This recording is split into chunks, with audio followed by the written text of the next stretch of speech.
Well, welcome back as we start to explore some more of the mysteries. And this time around, Peter, we're going to talk about the Dionysian Mysteries. So do you want to...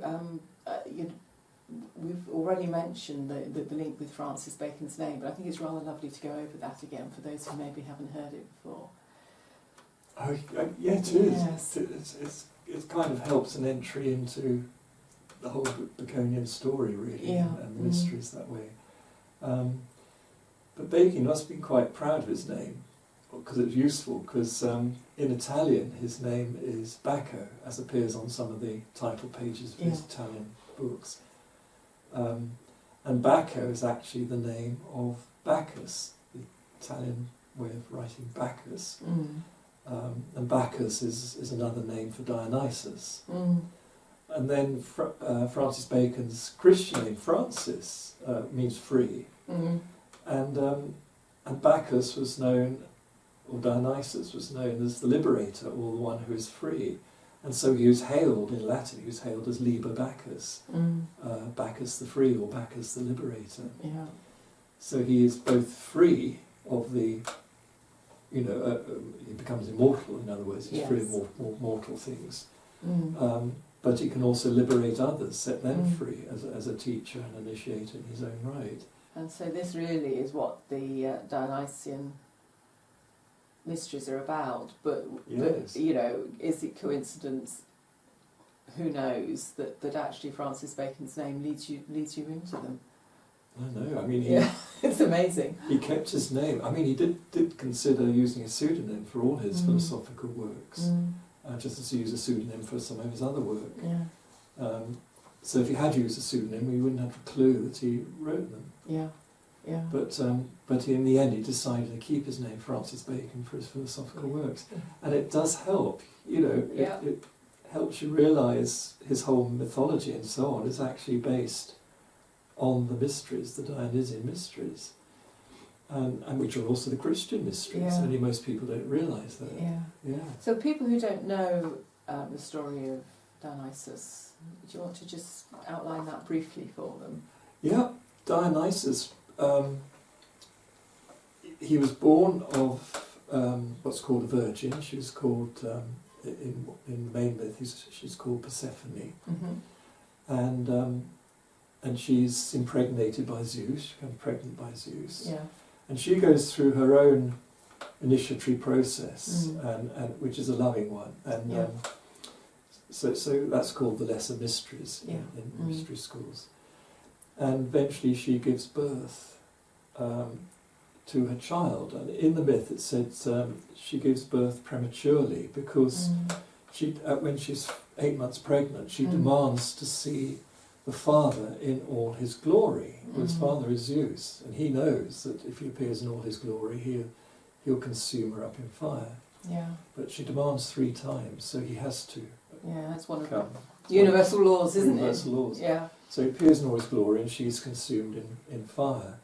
Well, it sounds awful, but actually it's referring to her love. If you set your heart on fire totally, you become, you transmute into a form of light, because flame, produces light. Yes, it burns away the dross. Yeah, and so that symbolism is of love in action. So her giving birth was this, giving birth to love in action. Yeah.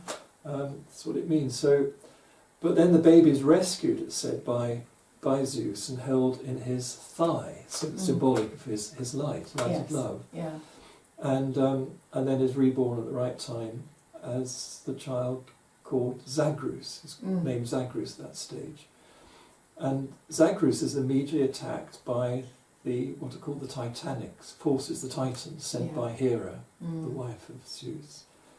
And who really, it says they attack the child and start to tear the body to pieces. Yeah. And it's an allegory really about the initiatory process. You give birth to something good, but that has to be tested. Yeah. And anything that's not good is eaten up, as it were. Torn away. Eaten up. And whilst this is going on, Zagreus transforms into different shapes, symbolised by animals and so on. And again, it shows the initiations he goes through. and then but his heart is rescued. So, and the heart represents everything that's truly good, absolutely good and strong enough. Yeah, it's that nugget of gold. Yeah, nugget of gold. And the one who rescues it is Pallas Athena, with the help of Zeus and Hermes or Mercury. But it's mainly Pallas Athena who rescues the heart. Now she's the 10th muse, so it's our art. Yes. You know, she inspires all the artists, the poets, and so on, and rescues the heart and builds it up into a form of shining light. And so Zagreus becomes reborn again or remade. Yeah. In a resurrected form, an ascended form. It's called an ascension. Yes. To be given this new form of light, and then he's given the name Dionysus, which means son of God. Yeah. So out of Persephone has come this child, sometimes called the Golden Child, first of all called Zagreus, and then raised up and ascended as Dionysus. And then Dionysus has his own story. He then learns the secret of the vine and making wine, and then goes around the world teaching this. Yeah. And whilst he's Zagreus, the father, Zeus, is symbolised as a bull. And so Zagreus is born as a young bull. Yes. And so that starts it off. But when he's ascended, in his ascended form, he symbolises the swan. So the bull becomes a swan. Yeah. And it's speaking to this ascension of consciousness. Yes, that's right. It doesn't mean to say that being has left the earth. It's become the mortal self has become immortal. Yeah. But it doesn't lose the mortal self. Yeah. The two, you know, the heart of Zagreus could represent the immortal. Yeah. Or father's divine, but mother is mortal. So he becomes known as Son of Man, Son of God, mortal, immortal. And that's the supreme effort we can all make when we are fully take on our immortality and raise our mortality up to be able to do that. Yes. The two blend as one, and then you become what's known as the Son of Man, which is the mortal, and Son of God, the immortal. Yeah. That's the title given to Jesus, because it's the same. Christian mysteries are the Dionysian ones. You know. Another name given to them is you hear them called the Orphic Mysteries. How does that work in? Well, that's very important, because the Dionysian Mysteries are thought to be the oldest wisdom, teachings and mysteries around. They even predate, some say, because they came out of Thracia, original Thracia. And Thracia, some say, predated even the Egyptian and Sumerian civilization. I mean, it's a moot point. Yes. But we could argue it, but they're very they've been around for thousands and thousands of years. Well, every so often a great master who shows what the mysteries mean, gone through all the initiations, he'll then reform them to purify them of any impurities that come in, because that always happens. And take them into the next stage, produce a further revelation. And so Orpheus was known as a great renovator, reformer of the Dionysian Mysteries. Yes. And so they became also known as the Orphic Mysteries from that. Yeah. And Orpheus was also symbolised as a great poet, and he could play his lyre and even make mountains move. Wild animals became calm and so on like that. And he was given the symbol of the rose. You know, the idea of symbolism of rose comes, and which the Rosicrucians took up. It comes from the Thracian mysteries, and there are still valleys in what's now Bulgaria, was once Thracia, that grow this wonderful roses that make rose ointment and perfume. Yeah, they're famous for it, aren't they? They're famous for. Yeah. And so the rose was used in the Dionysian Mysteries, a symbol of Dionysus as the mortal, and then the immortal is the light, which symbolises the cross. The cross was originally a symbol of light. And so when the rose and the cross become one, you have the mortal immortal. Son of Man, Son of God, Yes. but the perfect human being, Yeah. basically. So we have this very old teaching under the Dionysian Mysteries, reformed into the Orphic, and then along comes Jesus. Then along comes Jesus, and it's, there are clues that he and his family were brought up in the Dionysian Mysteries, and that they almost certainly, well, you say probably, but I would say almost certainly, were the original teachings that Abraham had, that he brought down from that part of Sumeria, which were practicing the Dionysian Mysteries then.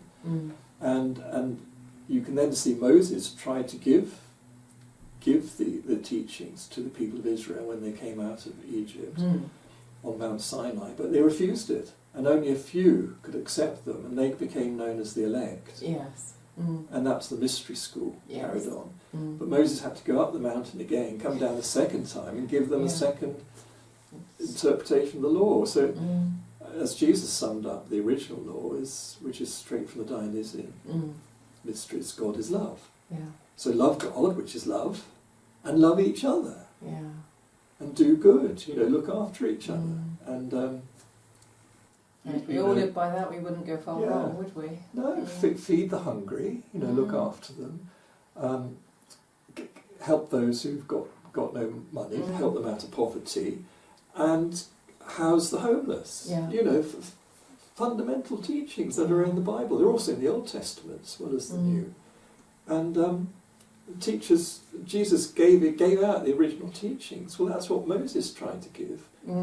But obviously it wasn't accepted. Most people, a lot of people can't grasp what love and kindness really means, so they have to be told what not to do. Yes. So you've got the Ten Commandments, which the first four are really about love God, Yes. and the last six are about loving each other. But it says, don't kill, don't do this, don't do that.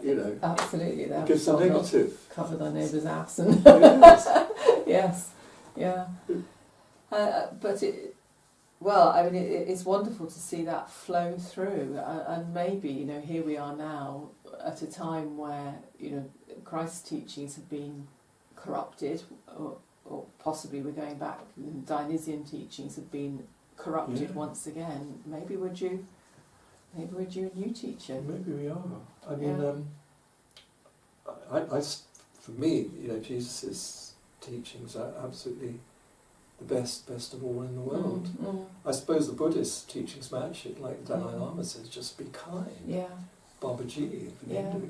It's pretty, just be kind, be happy, be kind. Yeah. And that's what loving each other means, just be kind to each other. Kind comes from the word, associated with the word kindred. Yes. Like you treat your closest family, your children, your wife and so on, you love them. But love everybody. Yes. Neighbour doesn't just mean somebody lives next door to you, it means everybody else in the world. Yeah. And also I would extend that to all life forms. Totally. Yeah. But love, there are so many aspects of love. You have to find the right sort of love in any situation or any person and so on. So actually, if we wanted to practice the equivalent of the Dionysian or the Orphic Mysteries today, it is simply follow Christ's teachings, and it is drop into your heart and just love. Just love. So simple, folks. Well, add one more thing. Dionysian teachings are also associated. It symbolises the bull and then becomes a swan. Yes. But there was also said to be another aspect of the bull, and that was what's called the panther. Yeah. Could be in India it's called the tiger. Yeah. Yeah. The fierce one. Well, the bull is a vegetarian. Yes. Yeah. The tiger eats meat. Yes. Yes. So that's the other aspect, and which we have in ourselves. We have both those qualities in ourselves, but also in society has both that. Yeah. So Europe gets its name from Europa and the bull, which is another form of Dionysian Mysteries.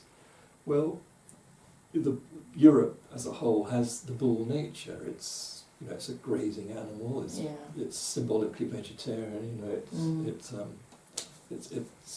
doesn't harm anybody. The other aspect there you have to be careful of is the tiger aspect. Yes. Yes. Go out to get whatever it wants and subdue or kill whatever it will to get what it wants, that dangerous side. Yeah.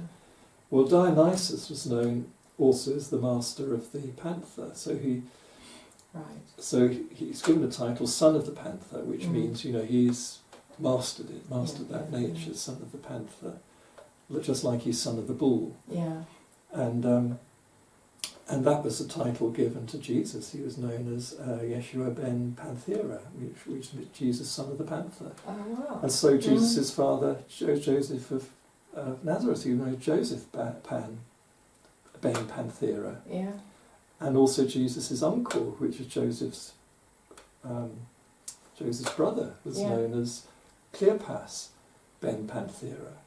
So it shows that family were high initiates of a Dionysian Mystery School, operating presumably in Galilee at that time. Yeah. That's fascinating. So, basically, again, we're seeing this polarity of the dark and the light, and we have to master the darker aspects, the material, the greedy, all of the nasty negative sides of who we are. We have to master them. It's not dismiss, it's master. It's master, and this is what Francis Bacon's work's about. Yeah. And he was the leader of the Rosicrucians at that time, and that's what the Rosicrucian work is. Master these things and be kind. Live as good a life as you possibly can. Have goodwill. Make your desires goodwill, and your thoughts become pure understanding. And then all your actions are love in action, which is also known as service or charity. Yeah. So everything should be dedicated to charity, to doing good work. And that's, so Bacon emphasised that over and over again. But that's what Jesus taught, what all the great masters have taught. It's wonderful because truth is truth is truth is truth. Yes. Yeah. Right. Yes. That's a wonderful note to finish on. Thank you so much, Peter.